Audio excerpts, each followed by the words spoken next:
স্বাগতম জনাইছো ডিএন নেটৱৰ্কলৈ আৰু মই আজি আপোনালোকক জনাবলৈ আছো ধনুৰাশি জাতক জাতিকাসকলৰ জীৱনটো কিদৰে পাৰ হ'ব, কি কৰিলে ভাল হ'ব, কি কৰিব লাগিব, কি কৰিলে সুখ সমৃদ্ধি বৃদ্ধি পাব আৰু কি কৰিলে আপোনাৰ বিভিন্ন সমস্যা আপোনাক আগুৰি ধৰিব, সেই সকলোবোৰ জনাৰ লগতে আপোনালোকৰ জীৱনটো কিদৰে পাৰ হ'ব, কেনে প্ৰভাৱ পৰিব, সেই সকলোবোৰ জনাই লৈ আহিছো আজিৰ এই ভিডিঅ'টি। তেনেহ'লে পলম নকৰি আহক আজিৰ এই ভিডিঅ'টি আৰম্ভ কৰোঁ।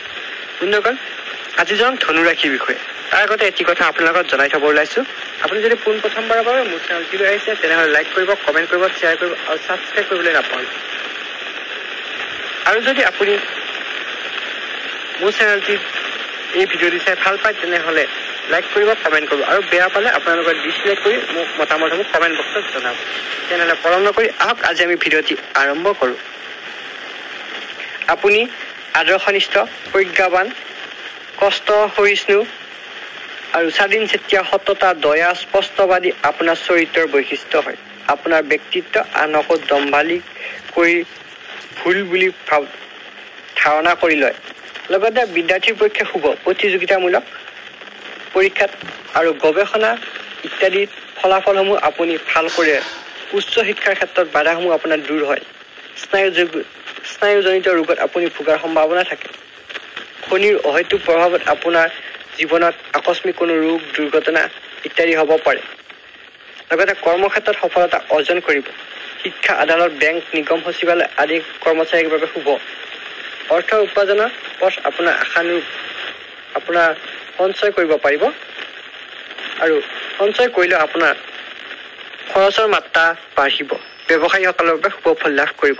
নতুন ব্যৱসায়ীসকলে সদায় নিজৰ ব্যৱসায়ত উন্নত ধৰণৰ ফলাফল লাভ কৰিবলৈ সক্ষম হ'ব।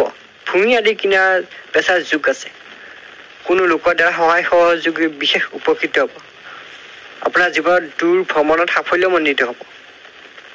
লগতে আপোনাৰ জীৱনৰ স্বভাৱৰ বিষয়ে জনাইছোঁ। আপোনাৰ জীৱনত সমাজ প্ৰিয় হ'ব। আপুনি সমাজ প্ৰিয় হ'ব, সমাজে আপোনাক বিচাৰিব। পৰিশ্ৰম কৰিব। আপুনি সমাজৰ বাবেও পৰিশ্ৰম কৰা হয় আৰু নিজৰ ব্যক্তিগত কাৰণে পৰিশ্ৰম কৰাৰ বাবে আপোনাক সকলোৱে বিচাৰিব। কথা কোৱা শৈলী আপোনাৰ সুকীয়া। লগতে আপোনাৰ আত্মবিশ্বাস আছে, যাৰ বাবে আপুনি সদায় সফলতা লাভ কৰিব। প্ৰয়োজনীয় কথাহে আপুনি কয়। জোখতকৈ তিল মানুহ আপুনি বেছি কথা নকয়, যাৰ বাবে সমাজে আপোনাক সদায় সত্যবাদী বুলি ভাবে। আপুনি সদায় সত্য আৰু জেদী নেতৃত্ব প্ৰণয়ন ব্যক্তি হয়, যাৰ বাবে সমাজে আপোনাক যিকোনো কামতে নেতৃত্ব দিয়া দেখা যায়। লগতে আপোনালোকক জনাবলৈ ওলাইছোঁ যে সিদ্ধান্ত লোৱাত আপোনালোকে কিছু সময় দেৰি কৰে, যাৰ বাবে আপোনালোকৰ সঠিক সময়ত সঠিক সিদ্ধান্ত লোৱাত ভুল হৈ যায়। লগতে আপুনি সফল ব্যক্তি হয়।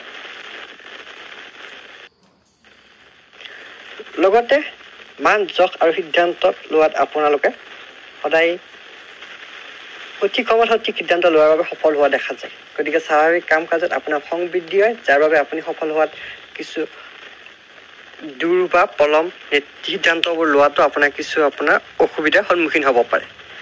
এতিয়া জনাবলৈ আছোঁ আপোনালোকৰ শুভ সংখ্যা হৈছে 3, 2, 1 আৰু শুভ ৰং হৈছে হালধীয়া। শুভ বাৰ হৈছে বৃহস্পতিবাৰ আৰু শুভ ধাতু হৈছে সোণ। বন্ধুসকল, ভিডিঅ'টি চাই যদি ভাল পালে লাইক কৰিব, কমেণ্ট কৰিব, শ্বেয়াৰ কৰিব আৰু ছাবস্ক্ৰাইব কৰিবলৈ নাপাহৰিব। তেনেহ'লে চাই থাকিব ডিএন নেটৱৰ্ক।